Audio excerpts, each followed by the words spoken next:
Satnam. Is yoga spiritual? Why do we practice it anyway? And what is it? Well, for me, I started doing these things out of a physical need, out of a mental and emotional need. This is why I started practicing yoga.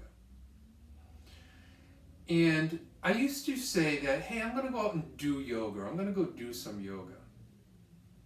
And somewhere along the line it hit me that yoga is not something we do, but yoga is something that we become. Yoga is something we become. Meaning, by the practice of these asanas, asana, depending upon how you want to pronounce it, these Kundalini kriyas, these meditations, mudras, pranayams, mantra, all of these different things that yoga brings together.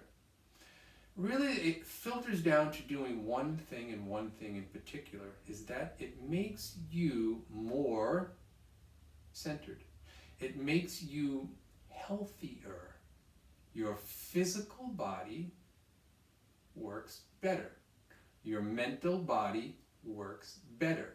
Your emotional body works better. So that we can, when we leave our yoga mat, we leave our yoga room, and we go off into the world and we start intermingling and interacting with other people, do we get frustrated when somebody cuts us off in line? Do we be gracious holding the door for somebody even though they say thank you? Are we looking for a thank you back? Or are we just doing it because we're doing it? We're doing it because we're happy. We're doing it because we want to help. Or is our ego looking for something to give back to us? There's a saying in yogis that the yogi is not affected by either praise nor by insult. They don't care either way. They just don't care. You can say, hey, you look great today. Love that beard. Love what you're wearing all in white. And the yogi would be like, yeah, okay, whatever. Or you could say, hey, God, don't you ever change your clothes? Shave that thing. You look like you're 100 years old. What's the matter with you? And the yogi will sit there and say, yeah, whatever, doesn't matter. Yoga, again, for me, and the reason that I practice it is I practice it because it gives me a sense of wellness. And I mean that in a physical sense, I mean that in an emotional sense, and I mean that in a mental sense. So, do we say that you come from a standpoint of feeling centered mentally, emotionally, physically? Is that what spirituality is? Great. Then let's call yoga spiritual. Again, that's not why I practice it. I don't practice it for those reasons. Have I had some very cool experiences while meditating? Yes, absolutely. Have I felt very vibrant and healthy and strong and able to work 18 hours a day for many weeks in a row? Yes. Because of the yoga? Absolutely. But I do it, again, because it helps me become centered, mentally, emotionally, spiritually, if you want to call it that. But it is a mental, emotional, physical sense for me. That's why I do it. So whatever you want to say about it, is it spiritual, isn't it spiritual? That's up to you. All I can do is encourage you to continue to practice these maybe strange, weird things that we're doing. And some of the things I'm going to show you down the road are going to get stranger. But if you keep an open mind with this, I hope that you can understand that this is a practice that you can do for the rest of your life. And when I first started doing yoga, I started with the very strenuous, very hard styles of yoga that I really wanted to press my physical body. And I did those for many years.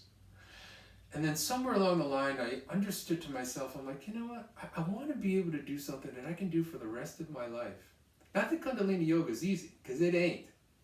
A lot of these positions that you do in Kundalini Yoga and the amount of times that you do them for, you're like, good Lord, this can't be healthy for you. This can't be good for you. Except understanding that because Kundalini Yoga pressurizes your glands and your nerves. That gives you and your body the capacity to manage much more. So, in this world that's spinning, always pulling and tugging on us, information coming at us every which way, this gives you the ability to stay centered, to stay sane, and to be able to juggle without any balls hitting the ground. So, if you're looking to press yourself in life, if you're looking to gain more balance, if you're looking to be calmer, if you're looking to just try something different that you haven't tried, maybe you're curious, do it. And then whether or not it's spiritual or not, you decide. Do it because it makes your body better. Do it because it makes your mind better. Do it because it makes your emotions better. Mind Sense was born out of the idea of stopping the nonsense. Nonsense. Don't let your ego get involved when you're doing your practice. Meaning, don't go overboard. Don't go underboard. You've got to be somewhere in the middle. I should have called it Goldilocks, right? Because it's like Mama Bear, Papi Bear, and it's like, we want that baby bear's bed, Goldilocks, to be just right. Not too hard, not too soft. And this is what the yoga practice does for you. It brings you a sense of feeling just right. But with it, you need to put in your honest effort. And again, it's not an overboard, it's not an underboard, it's somewhere in between. And it's in that somewhere in between that the yoga takes on the art. So there's a science to yoga and there's an art to yoga. So practice it. Let it change and enhance your life mentally, physically, emotionally. And if you want to call that a spiritual thing, fantastic. Do that. For me, I just want to keep all the screws nice and tight. So, practice, practice, practice. More to come. Satnam.